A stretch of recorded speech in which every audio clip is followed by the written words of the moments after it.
এর মধ্যে একজন কবি কুল সম্রাট আল্লামা শায়েখ সাদি রহমাতুল্লাহ আলাইহি, ফার্সি ভাষার কবি, পারস্যের কবি। তার কিতাবের মধ্যে ঘটনা লিখেছেন। তিনি একদিন গোসল করার জন্য গোসলখানার মধ্যে প্রবেশ করলেন। গোসলখানায় ঢুকার পর দেখে গোসলখানার থেকে মিশকের ঘ্রাণ আসতেছে। গোসলখানার থেকে আশ্চর্য হয়ে গেলেন, কিসের থেকে এত ঘ্রাণ আসতেছে? চতুর্দিকে নজর করলেন, দেখে কিছুই দেখা যায় না। আতরের কোনো বোতল আছে নাকি? কয় নাই। আতর দা আছে নাকি? নাই। মেশকু আম্বরের এত ঘ্রাণ কেন? সাদি বলতেছেন, আমি হঠাৎ করে নজর করে দেখি গোসলখানার মধ্যে একটা মাটির চাকা পড়ে আছে। আমি মাটির চাকাটা হাতের মধ্যে ধরলাম, এরপরে নাকের কাছে নিলাম, এনে দেখি ওই মাটির চাকার থেকেই ফুলের ঘ্রাণ পাওয়া যায়। সাদি বলেন, আমি আমার ভাষায় মাটিকে প্রশ্ন করলাম, গলে খশবু ইদার হাম্মা মেরুজে রসিদ আজ দস্ত মাহবুবে বদস্তম বদু গুফতম কে মিশকে ইয়া আবিরি কে আজবুয়ে দিলাবিজে তুমস্তম বগফতামন বগফতামন গলে না চীজ বুদম ওয়ালেকিন মুদ্দতে বাগল নশুস্তম জামালে হাম নশীদর মন আসর কর অগর নামন হুমা খাকম কে হসতাম। সাদি মাটিকে বল, একদাস নামে রাজারে বসিয়া হেরিনো মাটির ঢেলা হাতে নিয়ে শুকিয়ে দেখিলাম রয়েছে সুবাস মেলা। বাজকর শহর চবিনি দর খরুশস ওয়ালে দানত দরি মানা কে গুশাস না বুলবুল বর গলশ তসবিহ খালিস কে হর খারে বতসবিহ জবানে। কি কথা বলতেছিলাম মনে আছে আপনাদের? কি বলতেছিলাম বলেন তো? মাটির চাকা না?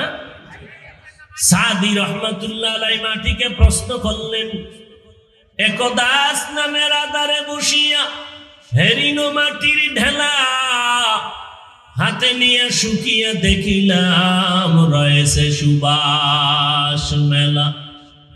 কহিল তাহারে, কস্তুরী তুমি, ওগো তুমি কি আতুরদা, তোমার গায়েতে সুবাসে ভরা, ওগো তুমি কি গুলিস্তা? মাটি জবাব দিয়া বলে, কহিল সব কিছু আমি নহি, আমি অতি নিচু মাটি।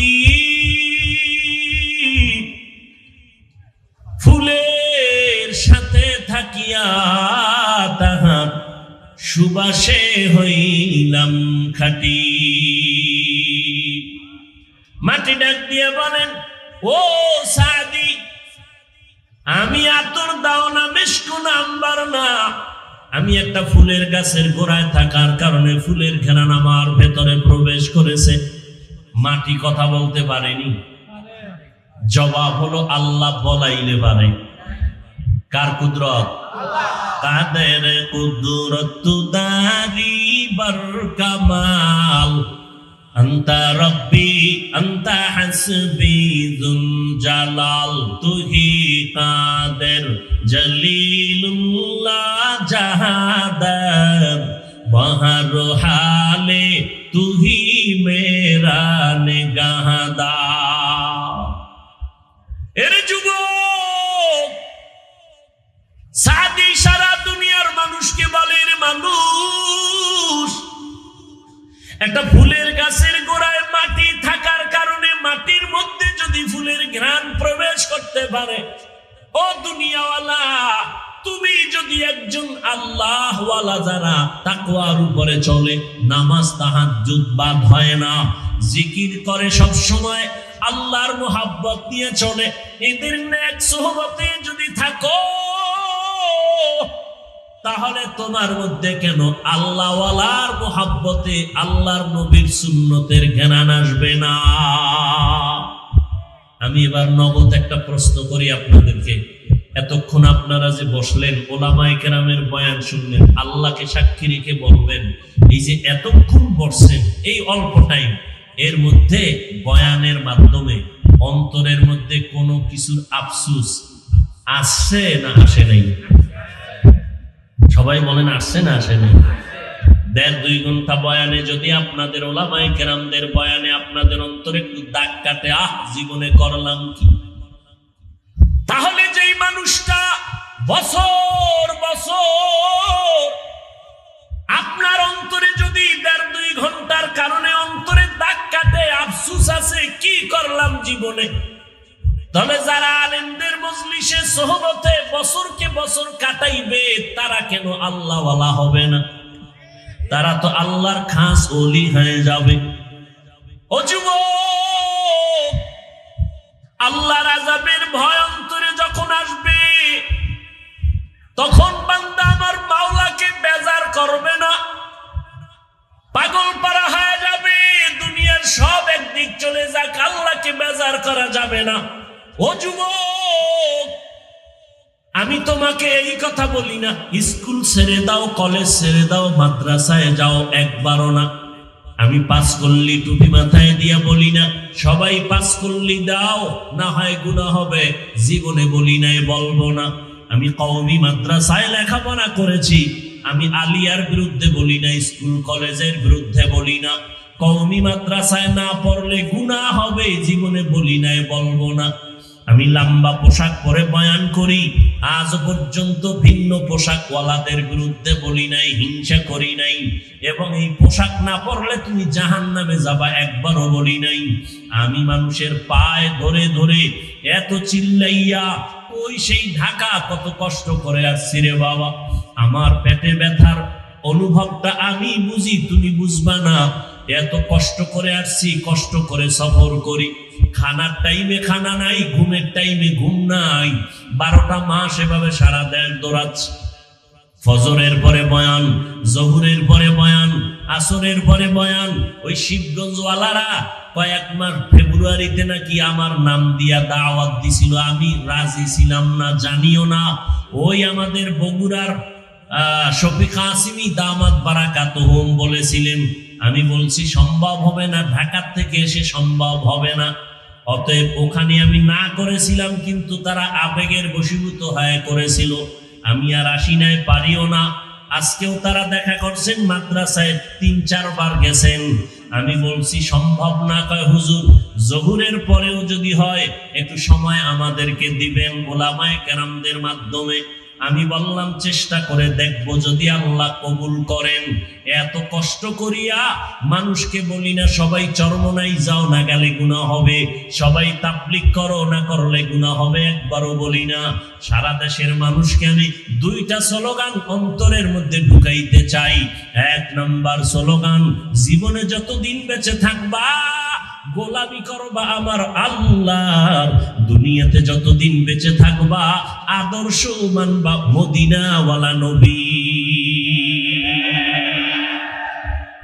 কোটি টাকার মালিক দেখো অভাব হয় না দূর, গরিব ঘুমায় আরাম করে মনটা বাহাদুর। ফেরাউনের লাশটা দেখো মিশর জাদু ঘরে, খায় না মাটি পোকা মাছি সবাই ঘৃণা করে। হৃদয়ে থাকিবে যার নম্রতা সাদা, রহমত আসিবে সেথা প্রভুর ওয়াদা। বড়র বড়াই থাকলে দিলে রহমত আসবে না, নিজেকে নিজে ছোট মনে করিও সাদা। উঁচু জমিন থেকে পানি নিচু জমিনে যায়, তেমনি খোদার রহমত আসে নম্রতার হৃদয়।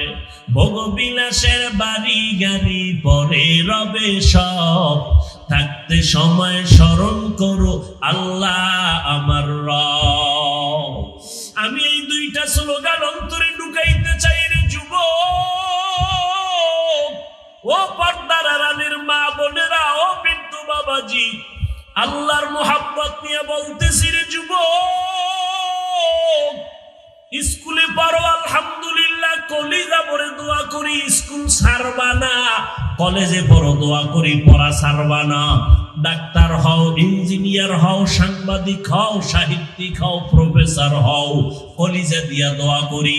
আমরা মাদ্রাসায় কখনো তোমরা আসার চিন্তাই করবা না, কারণ আমাদের মাদ্রাসাগুলোতে এত বেশি ছাত্র, এখন আর জায়গা হয় না এত ছাত্র। এরা সবাই যদি আলেম ওলামা হইয়া যায়, বাংলাদেশে জায়গা হবে না। তবে এটাও আমার মাওলার নিয়ম, সবার কপালে হেদায়াতের দৌলত আসবে না। আবু জাহাল নবীর 13টা বছর দেখলো, নবীর বয়ান শুনলো, জবানে কালেমা জারি হলো না। আর ওমরের মতো বান্দা নবীর গর্দান কাটতে গিয়া কালেমাওয়ালা মুসলমান হইয়া গেল।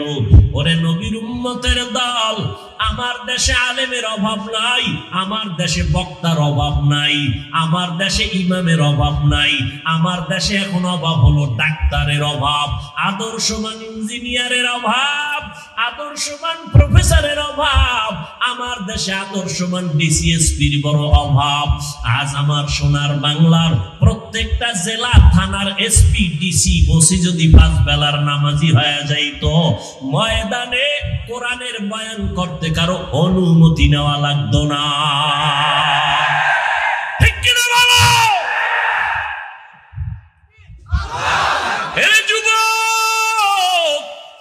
এই জন্য আমার দেশে আদর্শবান এসপি দরকার, আদর্শবান ডাক্তার দরকার। ও ডাক্তারি পড়ো, স্কুলে পড়ো, আমি কলিজা পড়ে বলি ওই পড়া ছাড়িস না, ভালো ডাক্তার হইয়া মরিয়া যাইও। মরিয়া গেল যেন মানুষ কলিজা পড়ে দোয়া করে, একটা ভালো ডাক্তার ছিল, ঔষধে ভালো হইয়ার না হই ব্যবহারটা ছিল কলিজার শান্ত করার মতো। এরে আম্মা জানেরা, সন্তানগুলোকে ডাক্তার বানাবেন বাধা নাই, সন্তানকে ইঞ্জিনিয়ার বানাবেন বাধা নাই, তবে একটাই দাবি, আদর্শবান ডাক্তার বানাইয়েন, আদর্শওয়ালা ইঞ্জিনিয়ার বানাইবেন। আর সন্তানকে আদর্শ বানানোর জন্য মায়ের অবদান থাকতে হবে অনেক বেশি, কারণ সন্তান মা বাবার মধ্যে মাকে বেশি ফলো করে চলে, মায়ের কাছে সময় বেশি দেয়। এজন্য মা, আল্লাহর নবী বলেছেন, ক্বালান নবী সাল্লাল্লাহু আলাইহি ওয়া আলিহি ওয়াসাল্লাম, আদ-দুনিয়া কুল্লুহা মাতা ওয়া খায়রু মাতা'id দুনিয়া আল ইমরাআতুস সালিহা। দুনিয়াতে যা দেখো সব অমূল্য সম্পদ, আর এই সম্পদের মধ্যে আরো দামি সম্পদ হলো নেককারিনী মহিলারা। মায়ের অবদানের কারণেই তো এই জমিনের ভিতরে দামি দামি সন্তান। মদিনাতুল মুনাওয়ারা থেকে ভারতবর্ষে কালেমার পতাকা নিয়ে আসছেন খাজা মঈনুদ্দিন চিশতি আজমিরি। এই জমিনে বড় বড় ইঞ্জিনিয়ার, বড় বড় বৈজ্ঞানিক, বড় বড় মাওলানা, মুফতি, মুহাদ্দিস, বুজুর্গ সব মায়ের অবদানের কারণে তারা ভালো হয়েছে। মায়ের অবদানের কারণে আজ আমি এই চেয়ারের মধ্যে বসতে পেরেছি। ও আম্মা জান, আপনার আদর্শ থাকলেই সন্তান আদর্শওয়ালা হবে। কথার কথা আমি এভাবে বলি, একজন এসপি সাহেব যখন ছুটি নিয়ে বাড়িতে যায়, আম্মা জান যখন এসপি সাহেবরে ভাত দেয়, খানার মধ্যে বৈশা খায়, বাবা আমি কোন দিন মরে যাব জানা নাই, আমি বিদায় বেলা তোরে একটা উপদেশ দিয়া যাই। কয় মা বলো কি উপদেশ? আল্লাহ তোরে এসপির চেয়ারে বসাইছে, আল্লাহ তোকে ডিসির চেয়ারে বসাইছে বড় সম্মানের। আমার সাথে তুই ওয়াদা কর, মরণ পর্যন্ত এই সম্মানের জায়গায় বসে গরিবের উপরে জুলুম করবি না, হারাম টাকা হাত দিয়ে ধরবি না। প্রত্যেক মা যদি সন্তানকে এইভাবে ওয়াদা করায়, মরিয়া গেলেও কোনো ডিসিএসপি কোনোদিন জুলুম করবে না, হারাম টাকা খাবে না।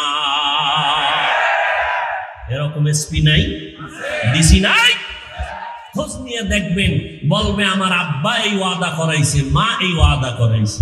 এরে আম্মা জান, আপনাদের জীবন কত ধন্য, আজকে দুইটা ছেলের মাথায় পাগড়ি দিয়েছি, কোরআনের হাফেজ।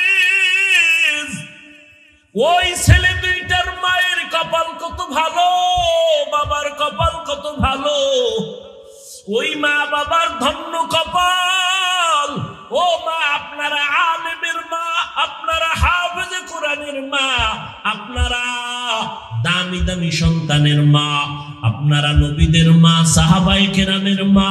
এরে আম্মা জান, আপনারা খাদিজা রাদিয়াল্লাহু আনহার মতো নারী, ফাতেমা রাদিয়াল্লাহু আনহার মতো নারী, আপনারা আয়েশা রাদিয়াল্লাহু আনহার মতো নারী, ইসমাইল নবীর আম্মা জান হাজেরা আলাইহা সালামের মতো নারী, আপনারা মারিয়াম আলাইহা সালামের মতো নারী, আপনারা হাওয়া আলাইহা সালামের মতো নারী। এত মর্যাদা আল্লাহ আপনাদের দান করলেন। মেরে আম্মা জান, আপনারা যদি পর্দা করেন আপনার সন্তান পর্দাওয়ালা হবে। আম্মা জান, আপনি যদি নামাজ পড়েন আপনার সন্তান নামাজি হবে। আপনি যদি অন্যের হক নষ্ট না করেন, কোনোদিন আপনার সন্তানও অন্যের হক নষ্ট করবে না। সন্তানটারে বুঝাইয়া দিনের পথে রাখিয়া যান। ডাক্তার হবে, কোনোদিন মানুষের অপরাধ মানুষের উপরে জুলুম করবে না।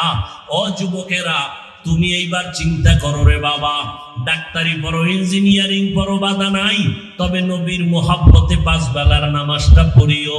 মনে মনে প্রশ্ন করবা, হাফিজ ভাই এটা আবার কেমনে সম্ভব? মাদ্রাসায় জীবনে পড়ে নাই, জেনারেল লাইনে পড়ুয়া ছাত্র, অথবা কোনো লেখাপড়াই করে নাই সাধারণ মানুষ, তাকায় দেখো আজকে তোমার লাইনে থাকিয়া 5 ওয়াক্ত নামাজি আছে না নাই? জীবনে মাদ্রাসায় যায় নাই, স্কুলে পড়ে লেখাপড়া করে ছেলে মেয়েরা 5 ওয়াক্ত নামাজ পড়ে নাই। তোমার বিবেক নামের আদালতকে প্রশ্ন করো, তুমি কেন পারবা না? তোমার মতো যুবক র‍্যাব, আর্মি, পুলিশ, বিডিআরের চাকরি করে 5 ওয়াক্ত নামাজ পড়ে, অভাব নাই। নিজের প্রশ্ন করো, তুমি কেন পারবা না? রাস্তায় গাড়ি চালায় ড্রাইভার, নামাজের সময় নামাজ পড়ে, অভাব নাই, তুমি কেন পারো না রে বাবা? তোমার মতো যুবক নামাজি, দাড়িওয়ালা, শিবগঞ্জ বাজার বগুড়াতে ব্যবসা করে, কোটি টাকার মালিক, নামাজ ছাড়ে না, হারাম খায় না। নিজের একটু প্রশ্ন করো, তুমি কেন পারবা না? মনে মনে ভাবতেছো হুজুরদের কথা মিথ্যা, আল্লাহর কোরআন মিথ্যা। না রে বাবা না, শুরুতেই বলেছি আল্লাহর কোরআন সত্য। আজকে আমিও যদি প্যান্ট শার্টটাই লাগাইয়া দাড়ি কামাইয়া রাস্তায় গান গাইতাম, কেউ বাধা দিত না। মানুষ টুপিওয়ালা বলে গালি দেয়, কানে শুনি, দাড়িওয়ালা বলে গালি দেয়, কানে শুনি, মাওলানা বইলে কত তিরস্কার করে শুনি, এরপরও কেন টুপি দাড়ি ফালাই না? আল্লাহর কোরআন পড়ে দেখলাম, গুনাহ নিয়ে গেলে জাহান্নামে জ্বলতে হবে, কথা সত্য। 1 জাররা পরিমাণ শাস্তি জাহান্নামের সহ্য করার শক্তি নাই। রাতের বেলা সূর্য নাই, এরপরও দেখো কি পরিমাণ গরম লাগে, সহ্য করা যায় না। একটা মশার কামড় সইতে পারি না রে বাবা। আল্লাহর নবীর কথা মিথ্যা মনে করিও না রে যুবক। 10 জন সাহাবা নবীর হাতে কালেমাওয়ালা মুসলমান, জান্নাতের টিকিট হাতে পাইছেন আবু বকর, ওমর, ওসমান, আলী, কিন্তু মরণ পর্যন্ত শুধু কান্নার আওয়াজ। অন্ধকার কবরে আমি একা কেমনে থাকবো? হাসরের ময়দানে নবীরা পর্যন্ত নাফসি নাফসি বলে কাঁদবেন। ও আল্লাহর বান্দারা, আল্লাহর কোরআন সত্য, নবীর কথা সত্য। কেমন নবী পাইছো জানো না? 63 বছর হায়াতে একটা মিথ্যা কথা নবী বলেন নাই। কেমন মায়ার নবীর উম্মত হইলা রে বাবা। আজকে 5 বেলার নামাজ না পড়িয়া যদি কবরে যাও, ওই অন্ধকার কবরে তোমার আপনজনেরা গায়ের জামাটা বেলেট দিয়া কেটে কেটে রেখে দিবে, সবাই লাশটা ঘর থেকে নামাইয়া দিবে। আপনজনেরা পাগল হয়ে যাবে তাড়াতাড়ি কবরে রাখানোর জন্য, কেউ লাশটা পাহারা দেওয়ার জন্য রাজি হবে না। ওই কবরে যখন রাখিয়া পারাইয়া পারাইয়া মাটি দিয়া বিদায় হবে, তখন তুমি আমি একা কবরের মধ্যে পড়ে থাকবো। মদিনার নবী বলেন, 2 জন ফেরেশতা প্রশ্ন করার জন্য আসবে, 3টা। রবের পরিচয় দাও, ধর্মের পরিচয় দাও, রাহমাতুল লিল আলামিনের পরিচয় দাও। নবীজির সুন্নাত অনুযায়ী যারা ইসলাম মেনে চলবে, তারা কবরে গিয়া জবাব দিবে, রব্বি আল্লাহ, আমার রব কে? দ্বিতীয় জবাব দিবে দীনিয়াল ইসলাম, আমার ধর্মের নাম ইসলাম। নবীরে দেখাইয়া বলবে চিনো, নবীর সুন্নাতওয়ালা দেখা মাত্র বলবে ইনি তো মুহাম্মদ আখিরি নবী। সাথে সাথে নবী বলেন, আল্লাহ একটা গায়বী আওয়াজ দিয়া বলবেন, হে ফেরেশতা আমার বান্দাকে আর ডিস্টার্ব করবা না, কবরের মধ্যে বেহেশতের বিছানাটা দিয়া দাও, কবরটারে বড় একটা বালাখানা বানাও, জান্নাতের সাথে রাস্তা খুলিয়া দাও, আমার বান্দা এখন আরামে ঘুমাবে, কিয়ামত পর্যন্ত কেউ ডিস্টার্ব করবে না। নবী আফসোস করে বলেন, যারা ইসলাম ছাড়িয়া গুনাহ নিয়ে কবরে যাবে এদেরকেও যখন তিনটা প্রশ্ন করা হবে তখন ওই গুনাহগারেরা জবাব দিতে পারবে না, একটা শব্দ শুধু বলবে, হা হা লা আদরি, আফসোস আফসোস আমি কিছুই জানি না, কিছুই জানি না। নবীজি বলেন, সাথে সাথে আল্লাহ গায়বী আওয়াজ দিবেন, ও ফেরেশতা এই নাফরমানের আর প্রশ্ন করার সুযোগ দিও না, আমি দুনিয়াতে কম সুযোগ দেই নাই, আমার দেওয়া আসমানের সূর্যের আলো চাঁদের আলো ভোগ করলো, আমার দেওয়া পানি বাতাস ভোগ করলো, আমার দেওয়া জমিনের ফসল খাইলো, গাছের ফল খাইলো, নদীর মাছ খাইয়া এত বড় নিমক হারাম একবারও আলহামদুলিল্লাহ বলে নাই। আলেম ওলামারা পায়ে ধরে ধরে নামাজের বয়ান করত, এক বেলার নামাজ পড়ে নাই, ওলামায়ে কেরামের সামনে গিয়া নামাজের তালিমও দেয় নাই। এখন আর দেরি না করিয়া কবরের মধ্যে জাহান্নামের বিছানাটা দিয়া দাও, জাহান্নামের সাথে রাস্তা বানায়া দাও, জাহান্নামের আগুনে কবরটা ভরে যাবে। আল্লাহ পাকের ওয়ার্ডারে একটা না দুইটা না 99টা সাপ কবরে আসবে। শুধু তাই না, নবী বলেন আল্লাহ সর্বশেষ রাগান্বিত আওয়াজ দিয়া বলবেন, ও কবরের মাটি এই গুনাহগারকে দুই পার্শ্ব থেকে জোরে জোরে চাপ দাও। এত জোরে চাপ দিবে পাজরের হাত চুরমার হয়ে যাবে।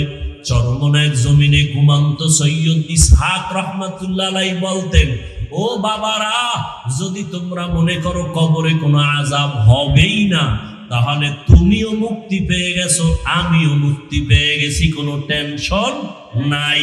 কিন্তু কবরে গিয়া যদি যাইয়া দেখো বেনামাজির কবরে আযাব, বেপরদাওয়ালার গুনার কারণে আযাব, মিথ্যা কথা বলার কারণে আযাব হইতেছে, যদি না হয় তুমিও মুক্তি আমিও মুক্তি, কোনো টেনশন নাই। কিন্তু যদি কবরে আযাব হয়েই পরে বলো তখন তোমার উপায় কি হবে, আমার উপায় কি হবে?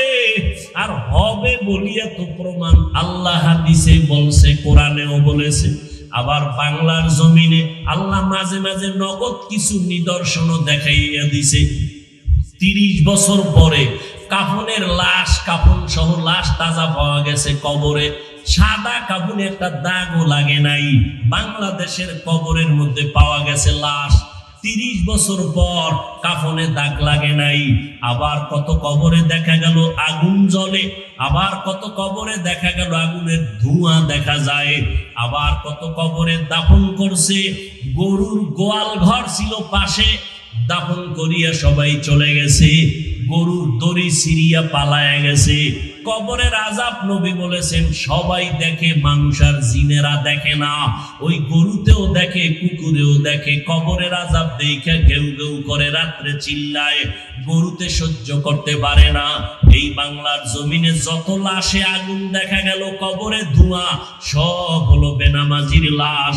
আর যত কবরের কাফন সহ তাজা পাওয়া গেল, সব হলো নামাজিওয়ালাদের লাশের কবর। ও আল্লাহর বান্দারা, আল্লাহ বিবেক দিছে, চিন্তা করো রে বাবা, দুনিয়ার যার পিছনে পড়িয়া আল্লাহকে ভুলিয়া নবীর সুন্নাত ছাড়িয়া চলো, কেউ কিন্তু তোমার আমার আপন হবে না। কই মা কই বাবা এক এক করে সব চলে গেছে, সবাই চলিয়েই যাবে, আমিও যাব। এই যাওয়ার আগে এখনো সময় আছে, তওবা করিয়া নাও। মরিয়া গেলে যাব, আর নামাজ ছাড়বো না। স্কুল কলেজে পড়বো, বাধা নাই, তবে নামাজ ছাড়বো না। মা বাবার দোয়া নিয়ে চলবারে যুবক, মা বাবার দোয়ার কারণে পরীক্ষায় নাম্বার পেয়েছো, মা বাবার দোয়ার কারণে তুমি টাকার মালিক, বাড়ি গাড়ির মালিক। ওই মা বাবার সাথে বেয়াদবি করবা না, মা বাবার থেকে দোয়া নিয়ে চলবা। আলেম ওলামাদের দোয়া নিয়ে চলবা, বিরোধিতা করবা না, বেয়াদবি করবা না, এবং দেশের বিরুদ্ধে জাতির বিরুদ্ধে কোনো ষড়যন্ত্র করবা না। পিছনে যদি অন্যায় করিয়েই থাকো, আমার মাওলা বড় দয়ার মালিক, তার কাছে মনে মনে ডাকো আর বলো, আল্লাহ জীবনে বহু অন্যায় করেছি, গুনাহ করেছি, অন্যায় করেছি, অন্যের হক নষ্ট করেছি, কত মানুষের টাকা আত্মসাৎ করেছি, কত মানুষের জমিন আমি জবরদখল করেছি। আজকে থেকে আর গুনাহ করব না রে আল্লাহ, কারো হক নষ্ট করব না, জবান দিয়া গালি মিথ্যা গীবত শিকায়াত করব না, আলেম ওলামাদের পরামর্শ নিয়ে নবীর সুন্নাত অনুযায়ী চলবো, মা বাবার দোয়া নিয়ে চলবো।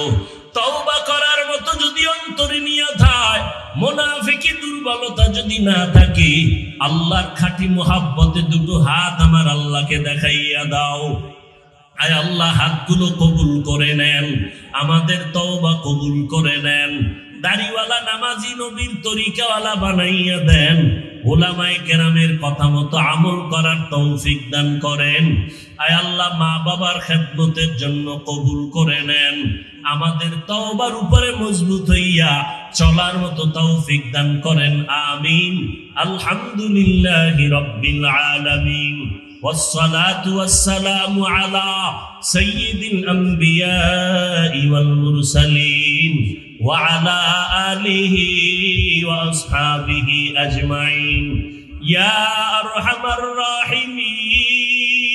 الراحمين يا أرحم الراحمين يا أرحم الراحمين رب ارحمهما كما ربياني صغيرا اللهم إنك عفو كريم تحب العفو فاعف عنا اللهم إنا نسألك رضاك والجنة ونعوذ بك من سخطك والنار ودير مالك গুনার বোঝা নিয়ে হাত তুলেছি রে আল্লাহ,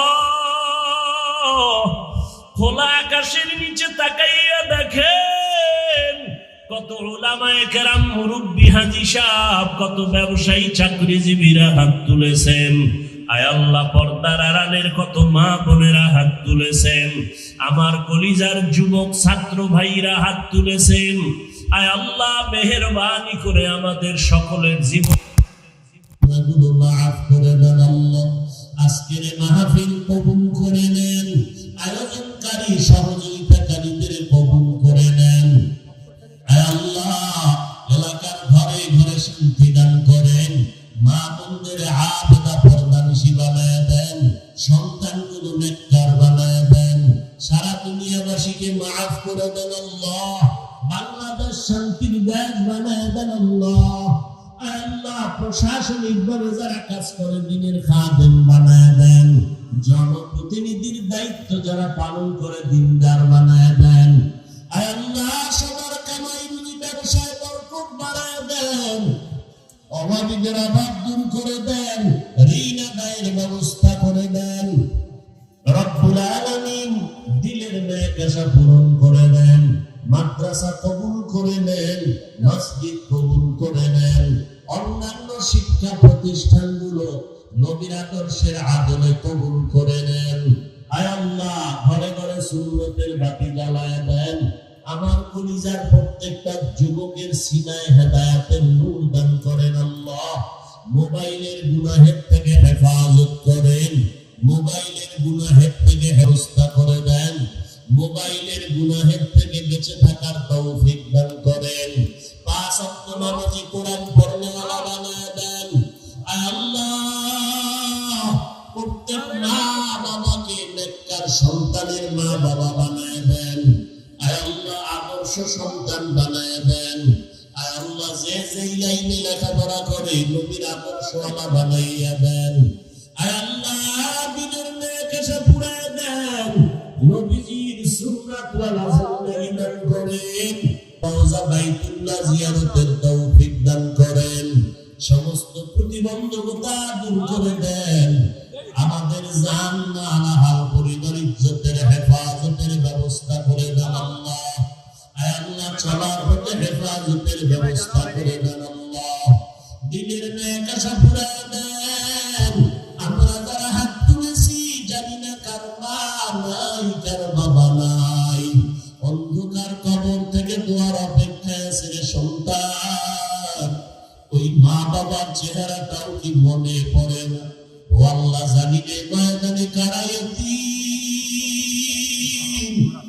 বাবা হারা মা হারা অসহায়। আয় আল্লাহ, মেহেরবানি করে সবার কবর জান্নাতের বাগান বানায় দেন।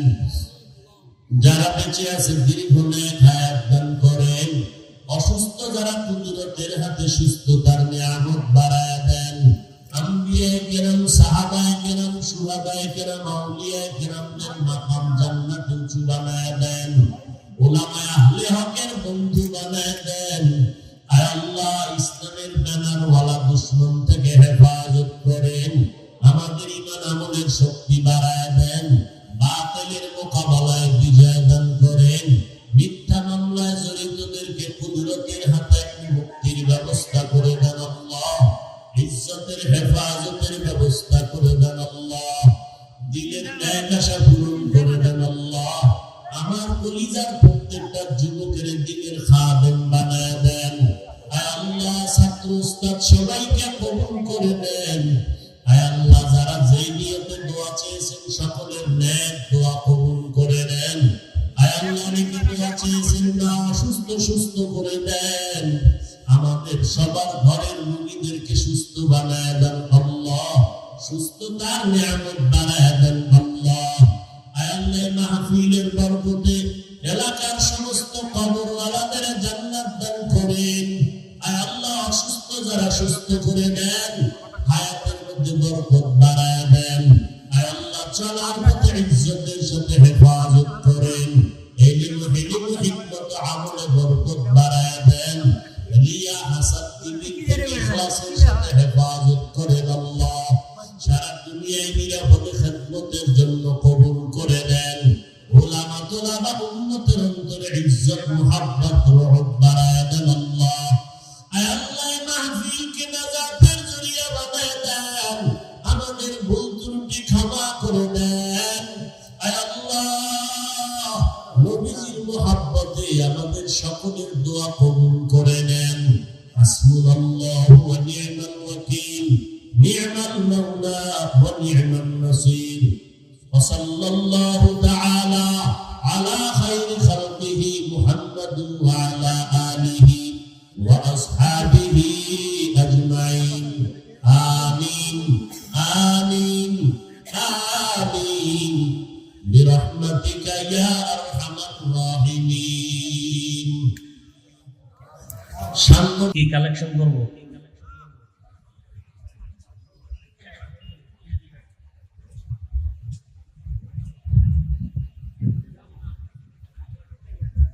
কয় টাকা করে চাবো বলেন? কত টাকা করে চাবো বলেন?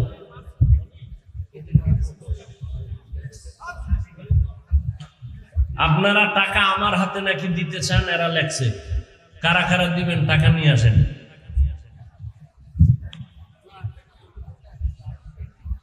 বয়ান হয়ে গেছে আলহামদুলিল্লাহ, অনেক দোয়া করে সবাই বাড়ি যাবেন। দেন আপনারা হাতে হাতে দেওয়ার জন্য যারা নিয়ত করছেন যে হাফিজুর রহমান সাহেবের হাতে দিবেন, বারবার যেহেতু বলা হচ্ছে, বলেন কে পারবেন? 1000, 500, 2000, 5000, 10,000 দেন। এই মোহতামিম সাহেব বলেন কারা কারা দেওয়ার আছে? আপনার পরিচিত কারা বলেন, নাম বলেন।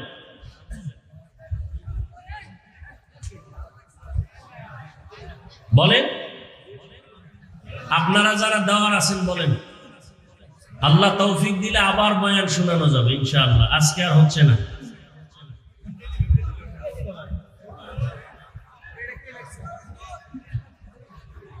মাহফিল উদ্দেশ্য না, টাকা পয়সা দরকার বেশি। মাদ্রাসা চালাইতে হবে, মাহফিল শুনতে পারবেন প্রতি বছর। মোবাইলে তো এমনি শুনতেছেন, ঠিক না?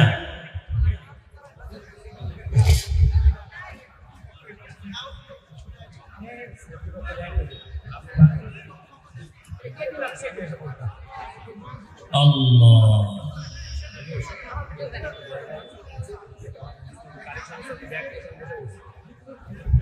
আমার কালেকশনের জন্য আপনারা দাওয়াত দিচ্ছেন? হ্যাঁ, তা আমি শুরুতে উঠাই দিই নাই, এরপর কেন কাগজ দিলেন? কেন দিলেন কাগজ?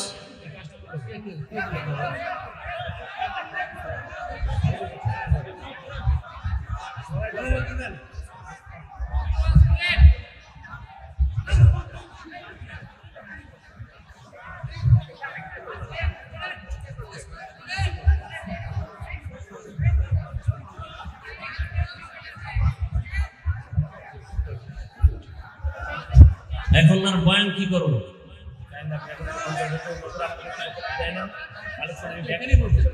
এত বড় দুঃসাহস, বয়ানের মধ্যে কাগজ কেন দিবে আমার?